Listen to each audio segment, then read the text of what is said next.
Welcome. Today, we're diving into some of the most challenging questions about Christianity that many people grapple with.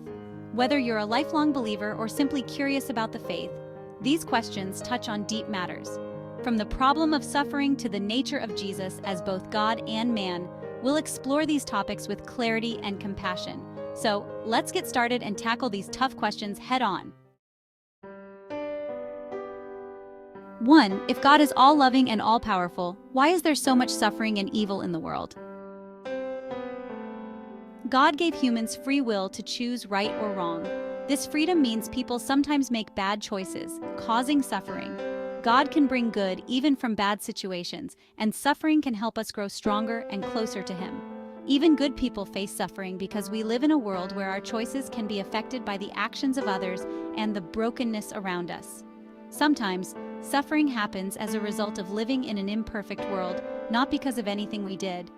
However, God can use these tough times to shape our character, help us grow stronger, and bring out good even in difficult situations. It's like refining gold in a fire. It's not easy, but it can bring out something beautiful and valuable in us. 2. How can Jesus be both God and man at the same time? Christians believe Jesus is like a bridge between God and humanity. He came as a human to experience our struggles, yet He remained divine. This makes Him relatable to us while still being able to show us God's nature. 3. Why would a loving God send people to hell? Hell is seen not so much as a place God sends people, but as a result of people choosing to reject Him. God respects our choices, and if someone continually chooses to live without Him, He honors that decision. 4. If we don't follow God, we go to hell. Doesn't that idea feel like it's forcing people into Christianity? It can seem like a forced choice, but think of it like this. God is offering a relationship with Him, which is like choosing to walk in the light instead of darkness. Hell isn't so much a punishment God imposes, but rather the natural consequence of choosing to live apart from Him, who is the source of all goodness, love, and life.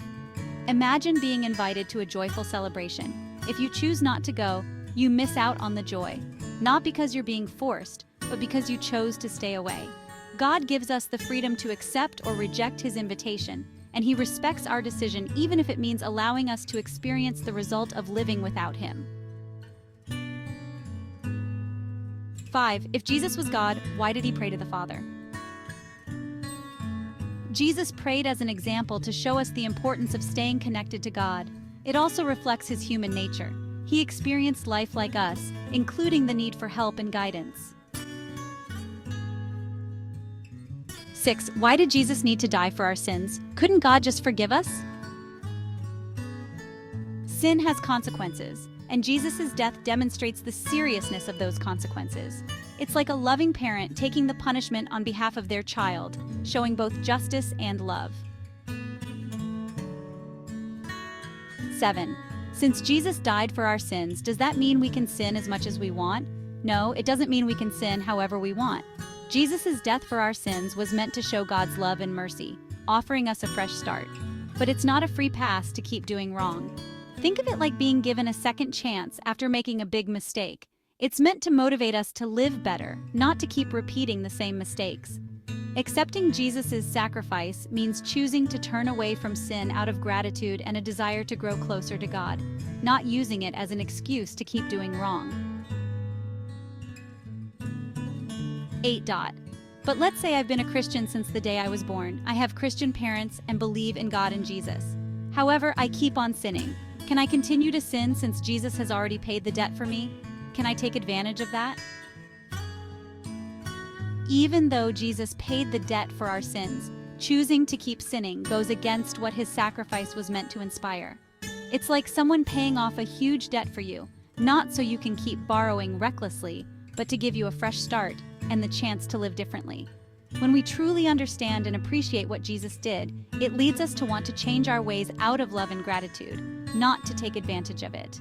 The idea is not to exploit God's forgiveness, but to let it transform us and guide us toward a better life. 9. Why did God allow Satan to exist if He knew he would cause so much harm? God created all beings, including Satan, with free will. Satan chose to oppose God. Allowing his existence is part of the bigger story of good versus evil, and God's plan is to ultimately overcome evil for good. Remember, Satan is a plaything for God. God has no opposite. 10. If Christianity is true, why are there so many different denominations with conflicting beliefs? Christians agree on the core beliefs about Jesus, but differences arise in how they understand other details. These differences don't change the main message of Christianity, but show how people can interpret teachings in various ways. 11. Why does the Bible seem to contradict itself in some places? The Bible was written by different people in various times and cultures, so perspectives may differ. These differences can often be harmonized when considering context, purpose, and literary style. 12. How can a loving God command violence in the Old Testament? Some events in the Old Testament reflect the harsh realities of ancient times. God's commands often had specific purposes for that era, and the overall message moves towards peace and love as revealed through Jesus. 13. If God is unchanging, why does he seem different in the Old Testament versus the New Testament?